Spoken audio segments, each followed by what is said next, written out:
Hi, my name is Brian O'Neill Hughes. I'm one of the product managers on the Photoshop team. Today I'd like to give you a sneak peek of just some of what we're working on here in our labs. We haven't released this yet, but we wanted to give you an idea of what we're up to.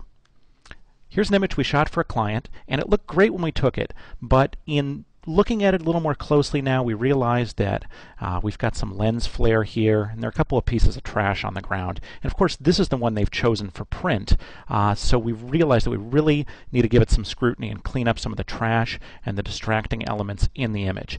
They've also asked that we go ahead and remove this tree in the left-hand side of the image because they want to put text and a logo up there and they don't want it to conflict with the background. So we have a lot of work ahead of us. Let's first look at some tools that we have available to us right now in CS4.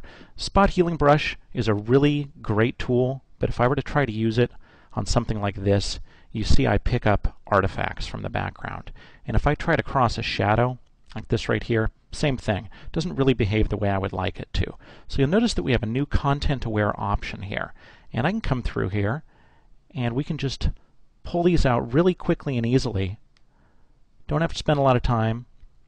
Just click on the area, and we're making a much better guess about the information surrounding that area. So I can come through here and clean up those divots in the grass, and I can even come down to this tricky area with the shadow, pull that leaf out really quickly and easily.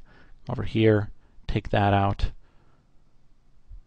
move that out of there, and even clean up this area right there. Now when it comes to areas like this lens flare right here, let's take a closer look at that.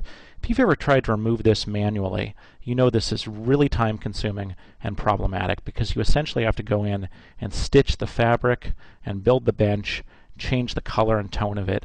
Really difficult. I'm going to click the delete key, and you see that I now have a content-aware fill option. And really quickly, that's exactly what we've done there. I can do the same thing down here in the lower corner where we have some lens flare.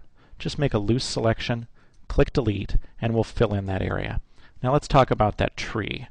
This is going to be a little tougher, and to make our jobs somewhat easier, let's crop the image a little bit, give it a little more balance. See, we've got a nice rule of thirds overlay there. Okay, so that's a little bit better. Sure enough, we have a little bit of flare coming off the sun there, but we can patch that up. Now when it comes to the tree, I already made a selection. It's not a perfect selection, just intended to save a second here. And all I'm going to do is load that and just click delete and let content-aware fill chew through that and remove that tree for me. Something that would take forever and ever if I were to do that manually. It would be really tough to balance the sky.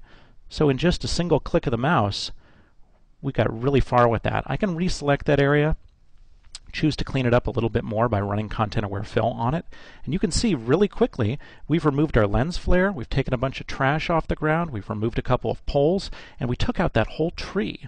Let's just go back and look at what we started with there. Pretty dramatic difference before and after. Let's look at another example of what we could do here. Here's another image.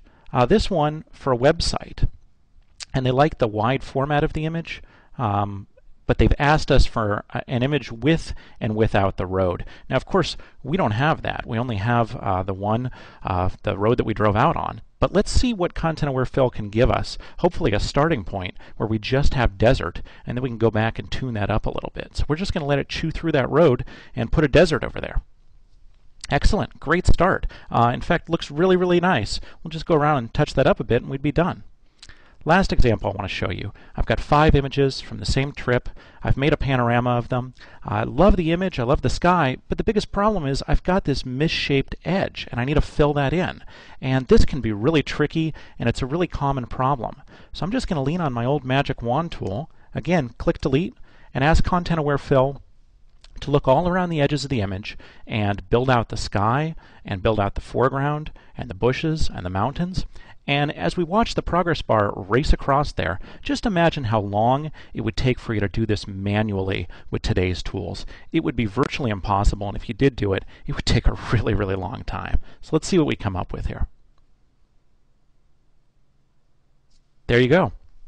In a matter of seconds, we've completely built out our panorama. So we retouched an image, we picked up a bunch of trash, we removed objects we couldn't before, took a whole tree out, completely changed a wide image for web, and here we fixed a really common problem with panoramas. So just a few of the things that you can do with content-aware fill.